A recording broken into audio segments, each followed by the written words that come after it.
giving you a radical. Now, I want to get this. This is historic. This is the oldest part of Ogden. The oldest part of Ogden, Utah. This is the original baseball field, 1900. I think it was Glenwood Park it was called. Now, for years, anybody's from Ogden, we know this till just recently. Now, I fought them like I'm always fighting, but nobody will listen to me. Just the historian here. People don't know the history here because they quit talking to each other. So, remember those poles and those great facade that used to sit across here until just a couple years ago? That was the outfield of the baseball field. That was the remnants of this historic park. So this historic boom town called Ogden, Utah, that was one of the biggest historic boom towns in America and the old USA history. So this is the very oldest part of it. You know, the Ogden Bottom Works used to be the coolest place ever, didn't it? Babe, Uncle got typhoid fever there when he was stopped there one morning and killed him way back in the day. But anyway, the wall came right here. So along the wall, they were building a wall then across here. But anyway, I want to talk about baseball here. It's important, historical. So this is where the old field was, right here. 1900. Now, people need to know that as baseball merging around the country, minor league baseball was already paramount and big by 1900. So was black baseball, African American baseball. So Ogden had a team back in those days.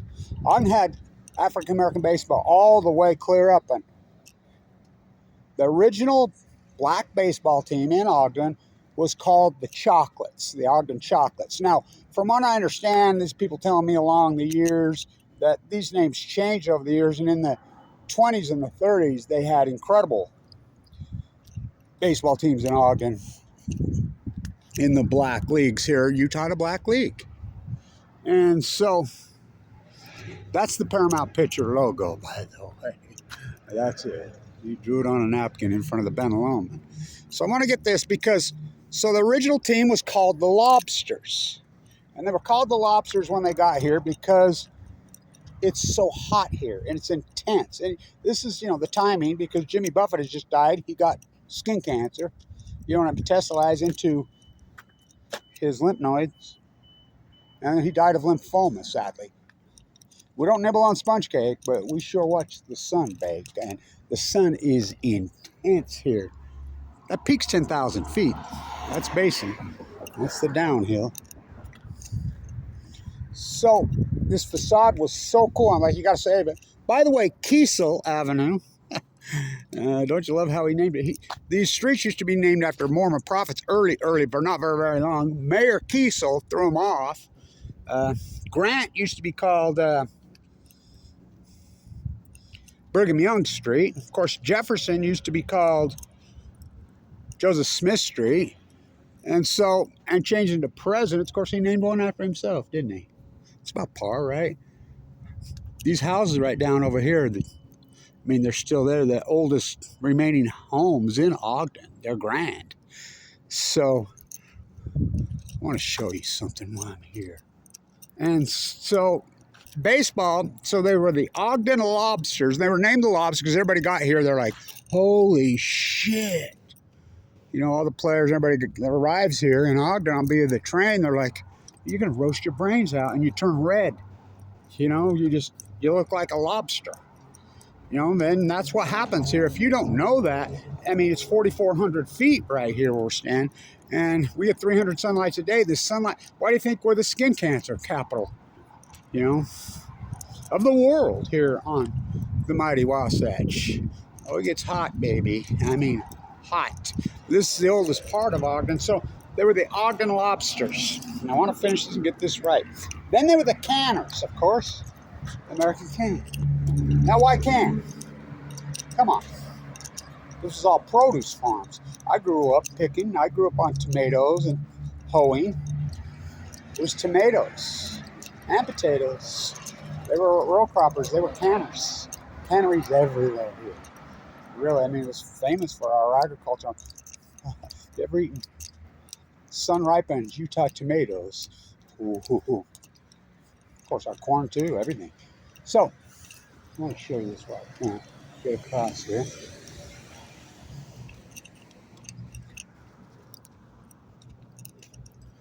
I mean, it's so run down, the city. It is really run down. And they just barely restored these. They've been vacant forever. But while I'm here, I've never been in that building. I've restored every building here. That building right there, I mean, 30 years ago, I said I was going to restore that. That building's been vacant for 40 years. And I'm like, well, I'll fix the plaster and redo it. And this guy come in and put this fake EFAS plaster, which is paint. You could see what it looks like. I told him that's what's going to happen. The tree in the Children's Museum, that's mine. It's Laughing Cloud. I mean, I have thousands of them down the street. I've worked on this building. Restored some of that right there. So, this building right here was White's Community Bakery. It's my first job. I got a lot of attention from girls in this really sexy, incredible city. Mr. White owned it. And he would only hire these really beautiful Ogden girls. I was the dishwasher. Oh. Those girls all over me in those days. But their food was incredible. I mean, the breakfast. So, another thing they ruined. So they come in and they put this fake EFAS on. This is fake. Woodpecker. Underneath this building is so structurally sound and so beautiful, and so it's beautiful tile, beautiful. Oh, you can see the glass tile. Why would you do such a thing? Because they're ignorant. So, the famous corner on 28th Street there. So, they turned from the Lobsters to the Canners to the Gunners. They played right there. Then they moved. Where? Lorin Farr Park. That's right. Yeah, Sandlot. I like how everybody's on that now. Come on. Well, I did the plaster and the set work for that movie. And then I was supposed to, finish touching up the old Lorin Farr Park. And some sweetheart deal, they come put fake rock on it. I've been going to the city over and over and over.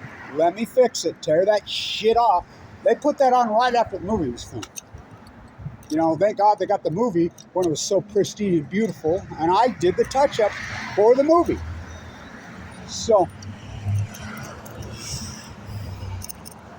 I wanted to get this.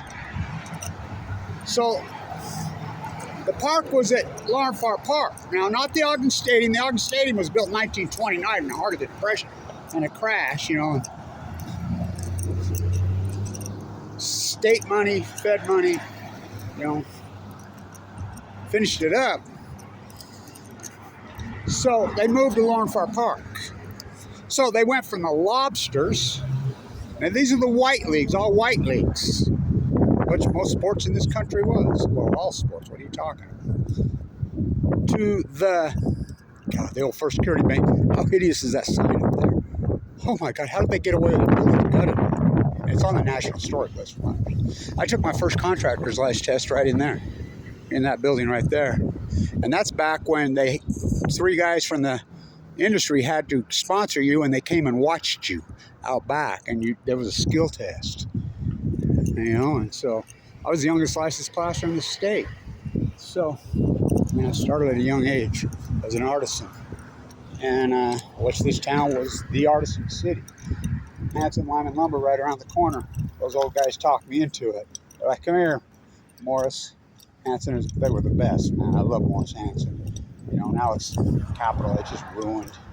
Artisan, they used to batch lime in there. I mean, I learned, Abraham Hunsaker, the force my grandfather. And the great philanthropist family that he came from, but, he called himself the great Mormon socialist. And he required me to learn a trade at a young thing. Wouldn't let me, and I had a chance to go to Berkeley, Caltech at all young. He says, oh no, you're going to your state university. You're going to your community college. So, they go from the Lobsters to the Canners to the Gunners. Now, historical player that played right here, Swede. Yeah, from the 1919 Black Sox. He played right here.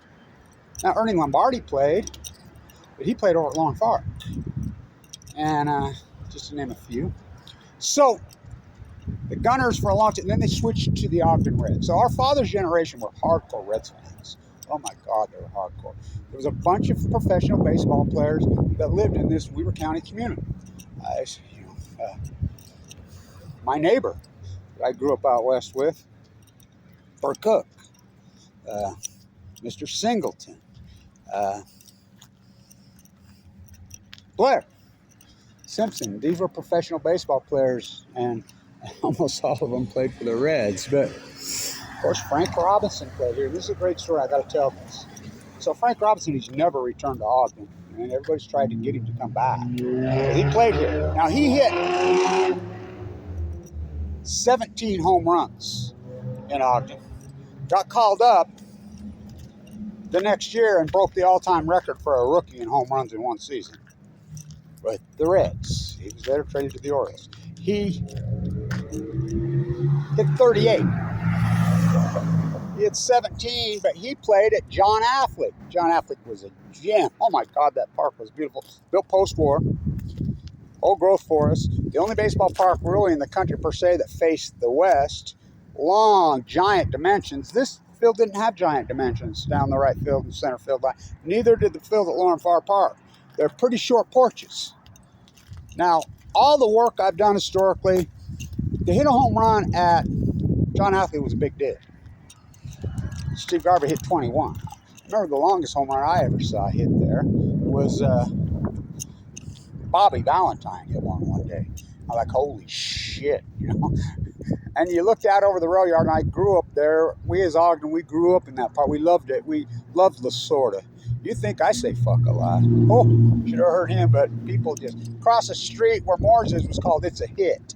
I mean, baseball was raging, and it was Double-A baseball. They were the Pioneer League versus the Pacific Coast League. Now, Don Zimmer was managing the Gulls versus the Dodgers here. They didn't play each other. They're two different leagues. The Dodgers, but they would play a summer series. They'd play 2 or 3 games, or, you know, one game they'd come here and play each other. I remember those days. It was so fun. How cool was Utah Bottling Works? Oh, my God, that place. I mean, we should walk over there. And so John Affleck was a gem, and it switched in 1963 from the Reds to the Dodgers. So I was born in 1960. So my generation all grew up, we were Dodgers. Dodgers, you know, and then Lasorda. We love Lasorda. We love Steve Garvey, you know. On say Davey Lopes, Charlie Huff. Probably on time, but they just up and leave in the middle of the night. People were pissed. A lot of people burned their Dodgers shit. Was really fired up. Went to Canada, and then we're like sitting here naked for a little bit. So the A's came here. Triple-A at the Pacific Coast League. Triple-A. And park's right over there. The city in Art Deco decay, the great boom city for well over 100 years. Like I said, this is the oldest part of Ogden. Now I got a friend, one of the Duran boys who grew up over there, I'm friends with. He told me when he was a kid, he grew up right here in one of these houses, and they were digging around here in the dirt, and they found a whole bunch of silver dollars. And he says, kept selling them to my uncle. Speaking of the Lakers, I love it. Kobe, nice, is Byron Scott grew up right over there. His real father is Alan Holmes, who won a couple national championships at Weber State. The old gymnasium on 25th Street, which was the Deseret Gym we grew up. That building is grand. It's been vacant for 20. That's the grandest building in this city. But his mom kept her name. A lot of the Scotts still live right in these neighborhoods.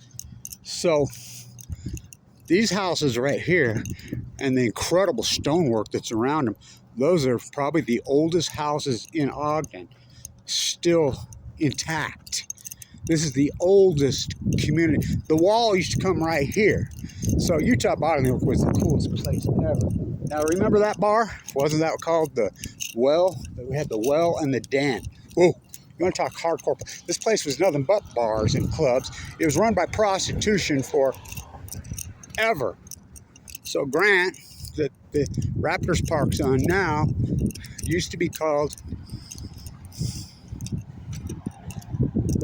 Brigham Young Street. That used to be the well. That place was hardcore. But these houses right here, you're probably talking the oldest houses still left in Ogden. How grand are they? Look at that stone. Oh, so magnificent. I mean, they are historic and it's beautiful. I mean, well, the great artisan city, and I mean artisans. This building used to be really cool. You know, and you could see what's happened to our city. I mean, it's so run down. Everything's boarded up. So Utah Bottling Works, you know, this is where we hung out. Bar. There was bars in all these cool historic. So I did this work up on 22nd Street for this woman years ago. And she says, well, I got to the back porch. She says, you're a history guy, whatever. And I understand, but I have the abstract. Look who owned it. I'm like, oh my God. That's Mariner Eccles' daughter. This is her house. Yeah, I said, you know what kind of money? He says, yeah, the porch, can you restore my porch? I had these, look like somebody put 7-Up bottles. And so I tore them out. I'm like, what? Those are called glass balusters. These guys used to make them. I mean, they're all gone now, but you ever seen glass balusters in a house? You know, that's the stairway. Oh, incredible. There used to be this really great restaurant and bar in here. I mean, it was the coolest place ever. You know, and so, well, Ogden used to be the coolest place ever. It's so run down. Everything's torn down. They tore down shit with no plan. That's their deal. They just tear it down. They don't restore anything. The old Mill Street's been torn down for years. How about 12th Street? The old Fred Mars, how long is it? It's the old Grand Center. I mean, just everything's torn down. So, back to baseball. So it goes from the Lobsters to the Canners. American can. The can was invented here. American can. I don't think people get that. People that worked American can, and this was the strongest union town you ever saw. So, and why? Because the railroads had to come through here. You came down Weber Canyon, east, west, north, south. That's the great junction city. They would be 60,000 people a day would come through there. We had the Murder Hotel on the bottom. I mean, it was so corrupt, so dirty. Every single on 25th, every single one of those buildings were brothels. Everyone, and most of them on Washington Boulevard were brothels. And the town was, well, it was little, well, people around here used to call it Little Chicago. You know, and so, what a city. I mean, and the prostitutes, the madams, ran this city. When they ran it, it was way better than these politicians. The great Freudian city, as I call it. I mean, I caught the tail on. I was born in 1960, but it was still, I grew up in the 60s and 70s in this town. Oh, it was happening, and I mean happening. Blow your mind. So, they go from the Lobsters to the Canners, rightfully so, to the Gunners. They played over at Lorin Farr. To the Reds. They're the Reds for a long time. The Redlegs. They were called the Redlegs. So Frank Robinson tells this great story. I think so. On that side, right where the stadium is now, which the city built. I mean, I can get into that. That was well planned, beautifully done. I mean, back when the philanthropists were still here. So Frank Robinson, everybody's wanted him to come back. The great player that he was here. One of the first black players on a minor league baseball team in this town. One of the very first. So people loved him, of course. He was good. And the Reds were good. Really good. Pioneer League. And so that side of 25th Street, Electric Alley, was the African American side, the black side, and then you had the white side. And so he's famous. People love him, you know, the game. So there's a guy he knows from the games, and he goes into his restaurant on the white side. It's very similar to the Muhammad Ali's great story. And some guys called him the N-word. So he went right to the owner. You gonna put up with that shit, these guys? And he says, he wouldn't do anything. Frank Robinson said he swore then that he would never come back. And he hasn't. But you can see why they chose this spot, the view, you know, and before the great Leslie Hodgson, two masterpieces that shine, they've pretty well ruined that one, the Ben Lomond. They're masterpieces. They were. So, there's Home Run Jesus. I named it. So, the Dodgers, then we get the A's for a couple years, AAA. Ricky Henderson played here. Dave Stewart played here. Then. So, then we got no baseball. And they tear John Affleck down. We protested. We went crazy. Everybody went crazy. This town was pissed. They're like, these philanthropist families inherited wealth, never worked a day in their life. You know, and this is when this town was against that. So the unions were so strong and so powerful here because if anybody else had anything going in the East with the union, whatever, anywhere in the country, they would just make a call to Ogden. Ogden says, we got your back. And the railroaders would literally just stop the trains and walk off the trains. And they would paralyze the country. And I mean literally, and they did it all the time. And they're like, you should have seen this railroad union when I was a kid. You come in over West 24th Street, had the big, beautiful black Gothic freaking out. The place was blow your mind. You'd go there and just, you know, that's how you'd come into Ogden. Through the stockyards was raging Leslie Hodgson. They let burn down. So the history here is, it's incredible. The great Freudian city. And baseball metaphors matter. So we go from the Lobsters, who played right here, and the Canners played right here. The Gunners moved over to Lorin Farr Park. And the baseball park is right behind where the pool was. The pool was built in 1938. The stadium was built in 1929, 1930. The baseball park was already there. It's right there. They played there. Small park. Capacity was 20. I believe capacity was 2,400, 25. But they used to get more than that because you could stand outside. That's what people thought it was the pressure. Then they went from that to the Ogden. And they were the Reds for a long time. And then in 63, the Reds bowled it, and they became the Dodgers. And we got lucky. We got Lasorda. You know, and John Affleck was grand. We got to see all those guys. So we're naked with baseball. People in this town are going psycho. They're so pissed. So get this. So John Affleck owned John Affleck Park. John Affleck, the affluent guy here. And in his will, he left John Affleck Park, that big green, talk about the green monster, it's beautiful, it's grand, old gold forest, to the city. As long as it stayed a baseball park forever. Well, they manipulated that. They wanted, these oligarchs wanted it. They tore it down. Says, remember right across the street where the Ford dealership is now, was them two real locomotives in the park. That's the new John Affleck baseball park. You fuckers. So then they wanted that real estate for a car dealership. Oh, fuck. So it's right down there, right down the road, where the old Washington Junior High, another Leslie Hodgson masterpiece they tore down like Weber High. I mean, that's where it's at. That's John Affleck Park. So people are freaking out. This is a baseball town. People are pissed. And including myself. So it was in the works. Ogden City was going to, and these philanthropists were like, we'll put it back. Sure you will. So we didn't have any park.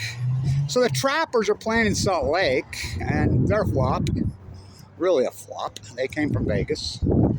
And so they decided they're going to come to Ogden, and that's when the Trappers, or the Raptors weren't ready. They were the Trappers. They played out in West Ogden, which we used to call those the Mexican leagues. And the American Legion Baseball, and was it good. And I mean good. I played out there. At Fort Benefit Church, you know. It'll be 200 years since the fur traders the Ashley 100 got here. My family goes back here to 1823. Maybe the first, besides, it should be called Goodyear.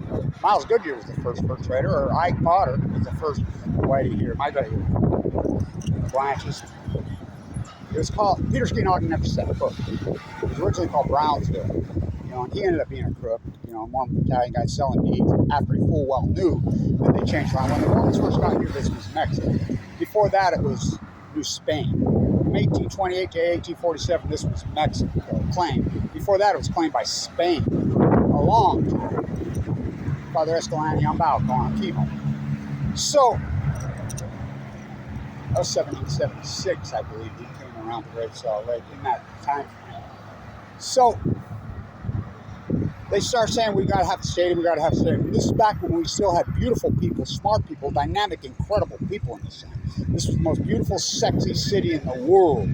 Oh, the people were freaking intelligent, they were dynamic, they were countercultures, they were beautiful, really good looking. On cue. That's what we hear all day, every day here. This guy can't hear it or see it.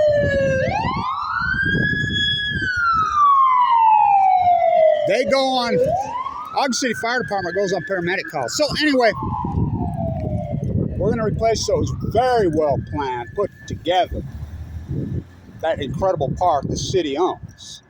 It's named Lindquist Field, you know, a philanthropist that still is part owner of the Raptors. But the city owns it. And we were getting baseball back, irregardless who came. We were getting baseball back. And the field was going to be built. Well, the Raptors saw the opportunity and jumped it. And they've been in that field since 1997. But that field is, the view is stunning. It's breathtaking. You know, the baseball is not very good there anymore. You know, so all this minor league affiliation they had forever and ever, the lawsuits finally flew for exploiting minor league baseball, which baseball has been that for years. Congress steps in and signs the Save America's Pastime Act. And part of that deal was they put a minimum wage on players, except for all. So what was the major leagues? I thought they'd never pull the plug on Ogden. Dodgers have way too. When the Raptors were first here, they were affiliated with the Brewers. And everybody's like, Cecil Fielder, the great home run. Cecil Fielder hit 10 home runs. Come on. Bollinger hit 3. You know? Reese Alexianis the other night hit the grand slam. That's the all-time record. He hit 20. Frank Robinson hit 17. Freaking. Steve Garvey, who held the record forever, hit 21. A kid that played here 2 years ago hit 24. Reese from Pepperdine, you know, he's an all-around. What a player. You know, got the grand slam Jesus, as I call it. What a time to do it. Perfect. But I got the ball, by the way, and I had him sign it. So, the Dodgers pulled the affiliation. So, in minor league baseball now, any major league affiliated baseball, there's a minimum wage. They have to pay a certain amount. So, these minor league players are making pretty good money now. So, they pulled the plug on Pioneer League. I'm like, okay. So, now it's a bunch of older players for the most part.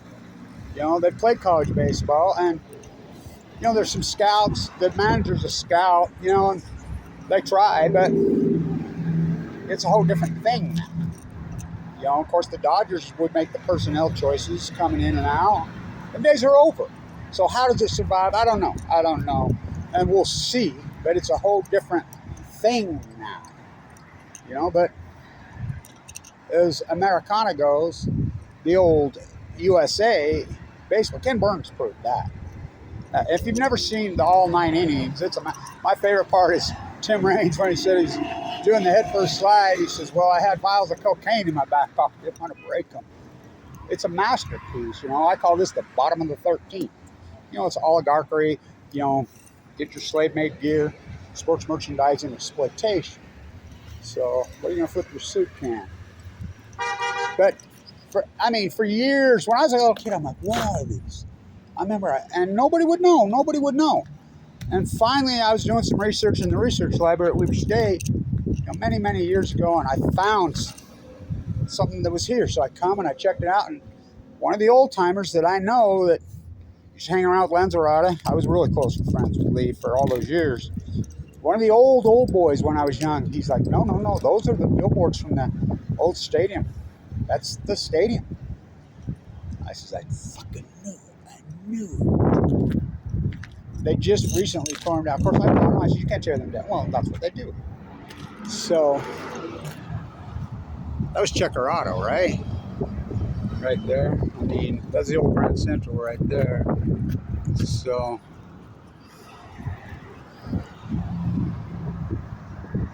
I don't know. So we went from the Lobsters and I mean, we don't nibble on sponge cake, but we sure watch the fucking head. It's fucking hot. I was construction worker. I own Blanch Plastic for all these years. Got 10,000.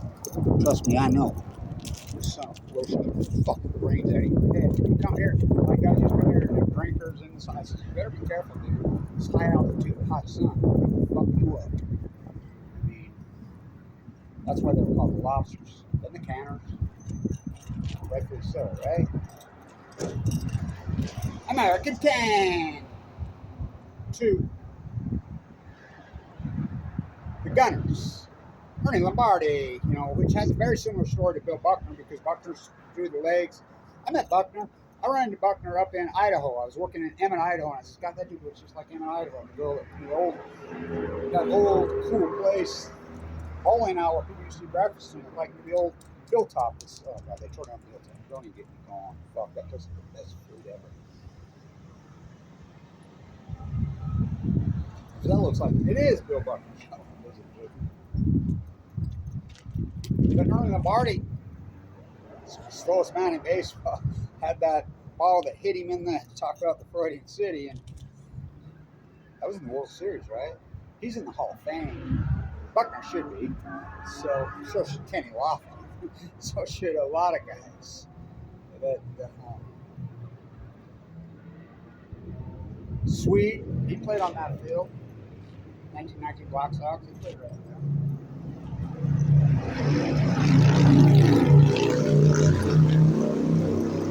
The Gunners to the Redlegs. The Redlegs 6-3 to the Dodgers. To the Dodgers came in the Raptors, which had Brewers affiliation, then turned into Dodgers who have no affiliation. It was a big moment in America. So the Lions, so Congress stepped in and says, okay, we're going to set somewhat of a. So the minimum wage now they've got on this level of baseball, because they're not forcing the Dodgers and them to pay it, is $400 a week. Not kidding. So we're supposed to house them, give them food, and they stay at host families. But we love baseball, right? Who doesn't? Why wouldn't you? I mean, it's so. I mean, America's a great pastime, they used to call it. You know, but look what's happened to it. So I wanted to get this, the history of baseball in Utah. The field was right there.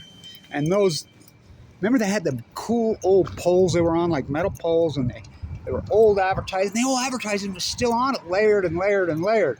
God, I used to always go by here and you could see, and like I said, the old hat. And I knew enough of history to know, you know, this is Shoshone land. This is Shoshone land. So the other part, and I need these people to understand, Utah, Ogden, Utah was the great diverse city because of the railroad. We had it all. We had every nationality and culture you could ever dream of. There's more churches right there on 24th than, you know, Jefferson, and there in that small area denomination. I mean, that's all the great boom city. The population of Ogden's half what it was even in the 60s. You know, I used to call it in Art Deco decay. Now I call it lipstick on a corpse. You know, going, gone, the great Freudian city. I got to live it. I grew up in the 60s and 70s. Holy shit, was it awesome. Sexy, beautiful, grand baseball. John Affleck. Well, the field here, the Ogden's field. I don't call it Linquist Field. But anyway, that field is grand. It is incredible. Well put together, well built, well put out. View, good. Baseball, not so good. But you know, I got no picture. But anyway, it's still baseball, right? So we still have baseball. I wanted to get this, and I got it. So Lobsters, I'm getting sunbaked today. Holy shit, I could feel it on me. We don't nibble on sponge cake. We didn't step on a pop top because when Utah Bottling Works, it was all glass bottles here. We were the recycling bottles, all the glass. We drank our sodas out of glass bottles, and we recycled them, took them to the store, and got our money. Utah Bottling Works was paramount. Coleman Nitty Sweaters was right behind the Raptors Park, who's still paramount. I mean, artisans, this city, up and down, tailors, bakers. I mean, like I said, I worked right there. The bakeries, the tailors, the dressmakers, Sarah Lingerie. I mean, these sewers and these artisans, the photographers, the musicians, you know, the jazz, Joe McQueen, yeah, it's Painted Tan Joe McQueen. I mean, I knew Joe real good. He lived right over there, right over there. So, wanted to get it. So, where does it go from here? I don't know, but you can feel it's on the road. It's on the roads. Well, you know it's on the roads. So, when it comes down to sports merchandising, is all it is. You'll get your jerseys and your gear, and so they sell the stuff for $100, $200, $300 a crack at the games. You just go right over there to the old, what was that store? Gibson's. Go to the old Gibson's on here on Washington Boulevard. That's Savers, and the same one you just saw there that summer going for $200 will be hanging on the rack for $4. That's a fact. By the way, I got this at the World Series. I was at that game. Scalp a ticket for $40. Stand tuned.